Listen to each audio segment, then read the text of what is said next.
घमंडी राजकुमारी। एक राजकुमारी बहुत घमंडी थी। वो अपने पिताजी की बात नहीं सुनती थी। बहुत बार रानी ने भी समझाया था, अगर तुम ऐसा व्यवहार करती हो तो प्रजा पर इसका अच्छा प्रभाव नहीं पड़ने वाला है। तुम्हें अपने पिताजी का राज्य अच्छी तरह से चलाना है। लेकिन मुझे नहीं लगता है तुम यह काम अच्छे से कर सकती हो, क्योंकि तुम अपने घमंड में कुछ भी कर सकती हो। यह सुनकर राजकुमारी कहती है, आप हमेशा यही बात कहती हो, मुझे अच्छा नहीं लगता है। यह कहकर वह शिकार पर चली जाती है। राजा ने जब यह देखा कि राजकुमारी शिकार पर चली गई है, वह सेनापति को बुलाते हैं।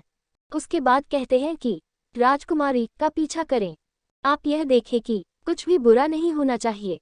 सेनापति ने राजा से कहा कि आप चिंता न करें, सब ठीक होगा। वह राजकुमारी के पीछे जाते हैं। राजकुमारी शिकार करने के लिए जंगल की ओर जाती है।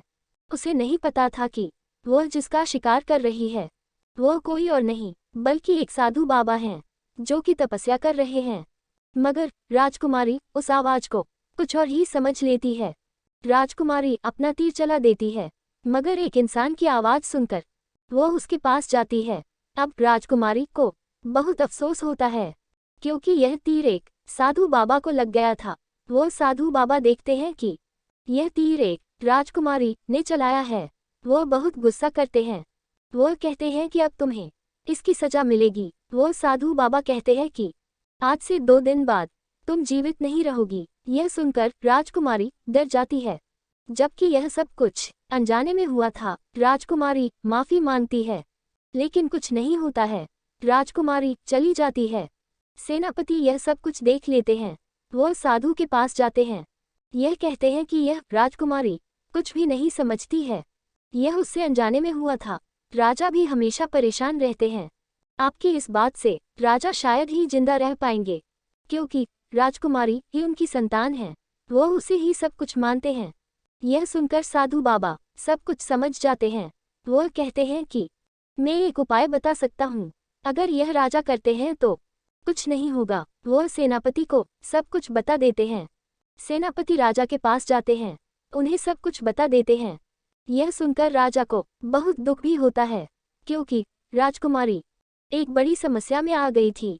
राजा सब कुछ समझ जाते हैं। वो उस पेड़ की तलाश में जाते हैं जिसका फल खाने से राजकुमारी को बचाया जा सकता है। उधर राजकुमारी आज कुछ उदास लग रही थी। शायद आज उसे समझ आ गया था कि उसका व्यवहार ठीक नहीं है। उसे अपने व्यवहार में बदलाव लाना होगा। वह अब से ऐसा कुछ नहीं करेगी जिससे किसी को भी समस्या का सामना करना पड़े। लेकिन अब कोई भी फायदा नहीं था, क्योंकि 2 दिन बाद वह जिंदा नहीं रहने वाली थी। राजा वह फल लेकर आ जाते हैं जिससे राजकुमारी को बचाया जा सकता था। वह फल राजकुमारी को दिया जाता है। उसके बाद राजकुमारी को कुछ नहीं होता है। यह देखकर राजकुमारी को समझ नहीं आता है। फिर राजा सब कुछ बता देते हैं। उस दिन के बाद राजकुमारी में बड़ा बदलाव आ गया था।